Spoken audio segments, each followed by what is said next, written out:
Welcome back, Dave Northwest. If you've tried everything to lose weight, but you're frustrated time and time again with regaining weight, gastric surgery might be the right option for you. Here to explain more, we welcome back from Oregon Weight Loss Surgery, Dr. Emma Patterson. Nice to have you here. Thank you. Let's talk about there are multiple options available for people who have tried all kinds of fad diets and everything else. Let's start with lap band procedure. So the lap band is the least invasive and safest of the three procedures, and although they're all very safe, and this is actually a model of a lap band right here. So it's a silicone ring that I place laparoscopically with very teeny incisions around the very upper part of the stomach, and it was designed to be this mechanical blocker of food coming down the esophagus. You know, the mouth would be about up here, and so that if patients ate too much or too fast, they would have pain and throw up, and which they do if they eat too much or too fast. But we've realized over the years that the band actually works by controlling hunger. So patients just aren't as hungry. They eat a small amount of food slowly, and they're satisfied for hours. And so they're consuming less calories and lose weight. And the very cool thing about the band is it's adjustable. So I can, in the office, put a little needle in here and adjust how much fluid is in the band. So this goes around the stomach.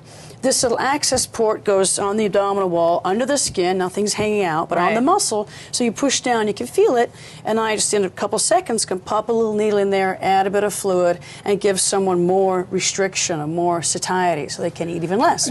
Are there instructions that go along with what you can and cannot eat? Because I'm sure there's some things you can't eat, right? Or yes, and so patients get a lot of education. I mean, this is kind of an unnatural situation. We're making it so they have such a teeny stomach above the band, they have to eat very slowly, and we recommend what kind of things to eat. I mean, it's basically a healthy diet. We're very much into high protein, low fat, low carb. Carbs seem to be the problem, and the good news is a lot of healthy foods go down with the band. I tend to promote there's 6 foods they should eat: chicken, fish, salads, cooked vegetables, beans, low-fat dairy. Gotcha. Cottage cheese, Greek yogurt. All right, let's talk about gastric bypass. So gastric bypass has been around the longest, and it's been done laparoscopically for about 15 years now, and that's the way I do it, also with small incisions. And with that one, instead of making a teeny stomach by putting a band around it, we staple and cut a very small stomach, and then measure down some intestines that'll be further down, and bring them up and connect the intestine to the stomach. Wow. So food goes into that little gastric pouch and then goes straight into the intestine and bypasses most of the stomach.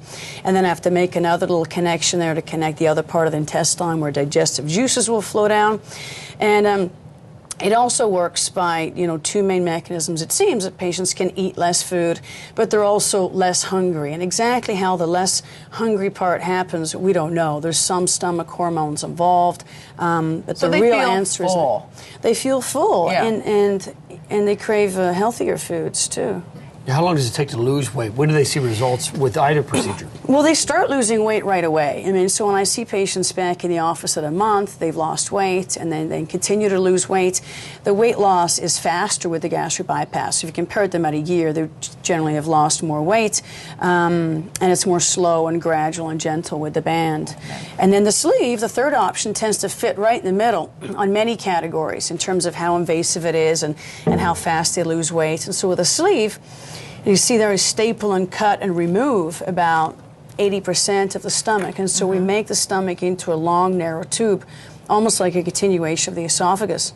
And so patients can eat less food, and they're less hungry, and lose weight. And as was shown in a very good recent study, this is a very good treatment for diabetes, too.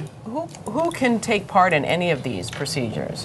Who is it meant for? So who qualifies for surgery is we go by body mass index, which is a rough indication of how overweight you are. And it's about 75 to 100 pounds overweight. So if someone's body mass index or BMI is over 40, then they should be considered for surgery as long as they've tried regular diets. And that threshold is lower to 35 if they have a medical problem that's common with obesity and commonly improves with weight loss, such as diabetes or high blood pressure. And then the band specifically has its own criteria because it's governed by the FDA. It's a device, and it's even lower, actually. There's some very good studies that's shown it's safe and effective in even smaller people, so with a BMI of 30. So about 50 pounds overweight. Oh, interesting. Depending on their height. Now, if you'd like more information, all you have to do is contact them. We'll put the information there for you. In Portland, 503-227-5050. Oregon Weight Loss Surgery. Thank you very Thank you, much. Dr. Patterson. Nice to have you Thank you. back. Thanks. Thanks for having me. We're back with more AM Northwest right after this.